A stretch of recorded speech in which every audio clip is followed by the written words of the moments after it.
Hi guys, this is Omega1 and today I've got another deck profile for you. Now you might think, wait, Vylon, I have seen this before. Now this is actually another version on Vylons. This is an Epsilon control build. Since my Vylon video is one of the most popular on my channel, and since I just like the archetype as it is, I decided to try some other versions of Vylons, and I came across this Epsilon build. Now this is actually be sent in by one of the people who commented on my Vylon video, namely Devastler. So thank you again, because he really explained everything well. He sent in deck profile and personal message, and he's really a Vylon veteran, so he knows what he's talking about, and you can really see this. When I started playtesting this, it really worked well. So he explained that it can really wreck some meta decks, and I can really see how that would work. Now I have changed some things in the deck profile just to my likings. There's certain stuff that I really want to play in these kind of decks, or certain stuff I don't like to play in general. But anyway, I think it really looks kind of the same like his deck profile. But without further ado, we'll get into deck profile. I'll also explain a bit how it works. So first of all, we got our triple Prism. Prism is just amazing. One of the best tuners, level 4, gets a 1k boost on one of your monsters, which rules out the destruction via attack. Because the point in this deck is to summon Vylon Epsilon with a whole load of shit attached to this guy, allowing it, protecting it. And Prism does that in terms of attack. With 3,800 attack points, there's nothing that can really easily go over it, so yeah. Then 3 cubes, since this works really well with your level 5 monsters, and you can search out equips. 1 Vylon Stella, this is something Devastler ran too. I'm trying this out, it's not too bad. It's just when it's equipped to a monster, which happens when it's sent to the grave, just like Prism. After that monster battle with an opponent monsters, that is instantly destroyed after the battle. I think it's a fine card. It's a tuner. It kind of, if your opponent has like an annoying monster you can't really get over, you can just use Stella, so yeah. Then I'm running 2 Solar Windjammers. This is just a simple fodder for synchros, for level 3s. Double Thrasher for the Prisms. Now, the problem with these guys is that the idea is to first summon Epsilon, which is easy to do if you've got a clear field. And second priority is to summon Stardust Dragon to protect you against Dark Hole, because Dark Hole is really the thing that's going to wreck you. Now the problem with this is that you need these guys to get your Stardust on field, but you can only summon it if you don't have any monsters anymore. So once I've got Epsilon, it sometimes is quite hard to get a second synchro. But that's why we play some of the next cards, namely 1 Evil Swarm Mandragora.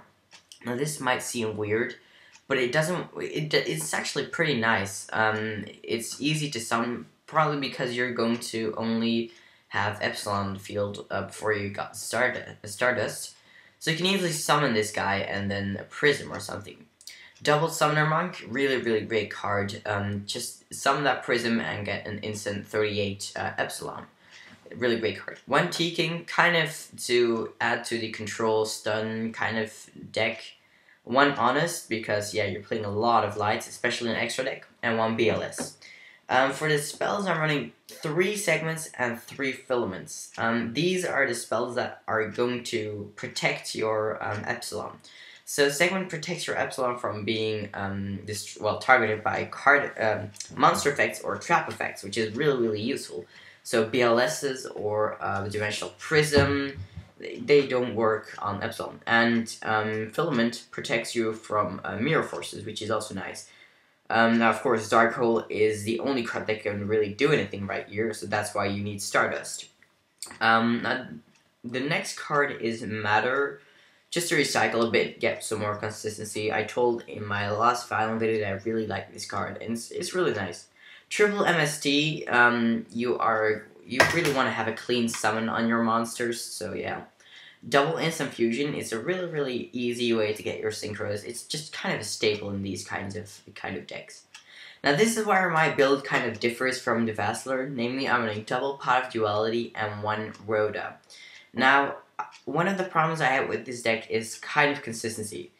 Now it has much better consistency than my original Omega, version. My Omega version, it didn't have too bad of consistency, but it was the main problem. While here, you've got enough cards to kind of summon out of your deck or something, but those pot of dualities work really well, especially if you're already got like Epsilon, you're just going to attack this turn, nothing really is going to happen. You can just pop a duality out there, which is really useful. And then one Rhoda for the Thrashers, so yeah. Next up, I'm running an entire lineup of useless traps, one Boundless, one Compulse, one Mirror Force, one Dimensional Prison, one Breakthrough Skill, one Dark Bribe. This Dark Bribe is basically for 2 cards in the game, Torrential Tribute and Dark Hole. This is why I played these guys, so yeah. And Double Call of the Haunted, really useful too. For the extra deck, it's going to be pretty simple. First of all, our double Vylon Epsilon. This guy is just crazy. So what it does is, all of the cards equipped to him cannot be destroyed by your opponent. So your opponent cannot MSD these guys. So that's just crazy. And especially, it's kind of like the White Dragon Ninja lockdown, where your equips will protect Epsilon, and Epsilon will protect your equips. Also, you can pop an equip to destroy a monster on the field, so it's kind of a mini Scrap Dragon too. And this is also has a double use, because let's say you've got Epsilon on the field and you've got double Filament, and you actually want to have both of these equipped. You can equip both filaments and pop one of them with Epsilon. Now, this filament will actually activate, and you'll be able to search out segment. So, if you've got 2 equips, or you only have 1, or you want segment instead of filament, you could just easily swap them out. It's also kind of deck thinning, so that's really, really nice.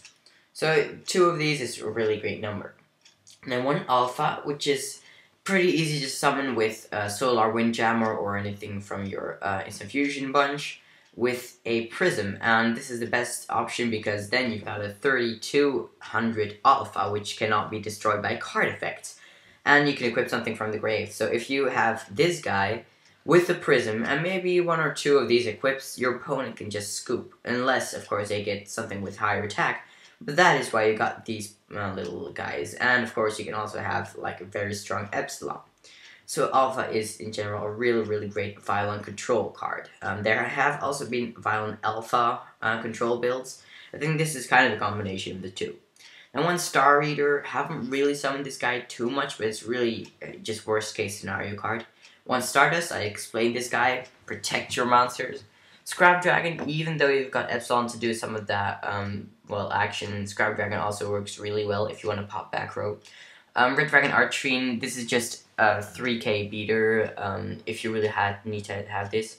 1 Colossal Fire if you're playing against a warrior deck. And then I've got 2 level 7s, one of course, the Black Rose Dragon, but I'm also running 1 Power Tool Dragon. Now the reason to this is like, sure, isn't Black Rose enough? But in my opinion, it's not. You see, I have a lot of moments where I got a Thrasher, and you're playing 4 level 3, so the chance that you get a Thrasher and a level 3 tuner is pretty big. And at that point, I mostly want to have something that stays on field, not just something to nuke the field, because Black Rose Dragon is great, but not if it's your only option. So even though Power Tool Dragon isn't that great in terms of attack, I think it's a better card in general to have just set on field. So if you kind of can protect it for 1 or 2 turns, you can search out your equips, which is another, asset of deck thinning. Because if you got this situation where you are forced to go into Synchro level 7, it's best for you to thin out your deck so that you can get your Epsilon as soon as possible. So yeah. Then I'm running some Xyz monsters, 1 Utopia, Omega, and 101. I just felt like I had to run Omega since this is a Vylon deck and my channel's Omega, so I really find that I had to run at least something that was called Omega in this deck since I didn't run Vylon Omega. So yeah, just great cards, all of them. And then 1 Darkfire Dragon and 1 Barox for the instant fusions. I've got some cards in my side deck that I'm just going to go over to talk about. Components, something you could play inside because if you're playing against like an opponent with a lot of defense stuff, this could be useful. Now, 1 Torrential Tribute and 1 Dark Hole. I'm not playing these in main. Devastler didn't either, I think. I think this is not really needed. The point in this deck is not really to wreck your opponent. It's rather to summon an invincible monster on your own field. It's just like with Vylon's, the original build. You won't really have to affect your opponent's field that much. Of course, you got some stuff for safety, but you know. So I'm not running them right now, but this is why they're in my side deck. If your opponent is playing a swarming build, I will side Torrential Tribute in. Now, next is 2 Cyber Dragons and 1 Chimera Tech Fortress Dragon. Now, there's a lot of discussion over if you would run a Cyber Dragon or Solar Windjammer. Now, my personal choice goes to Solar Windjammer because you do not require, your opponent doesn't have to have a monster. And this is really great because you want to have that Epsilon first turn, just with Omega. So if you can't summon this guy first turn, it's going to be really, really dead. Sure, it's got more attack, but you're really going for this guy. And this guy has absolute shitloads of attack with Prison, so yeah. I think this is something inside with Chimera Tech Fortress Dragon in case you're dueling a machine deck. So yeah. This is a deck. I suggest you just try this out on Death Row. It might seem weird, but it's a really, really great deck. Just having the Epsilon on field is really easy. Equipping just a bunch of stuff, and your opponent can scoop. It works really well. The consistency isn't too bad. I'm just using these guys for safety. And I think there's only the 4 cards or something where I differ from Devastler's build, so I would like to thank him again for sending in a deck profile. I really appreciate it when you guys send me this kind of content. I really like dueling with this deck, so yeah. Anyway, I hope you wreck some Mermail decks with this. So, Omega 1, signing out.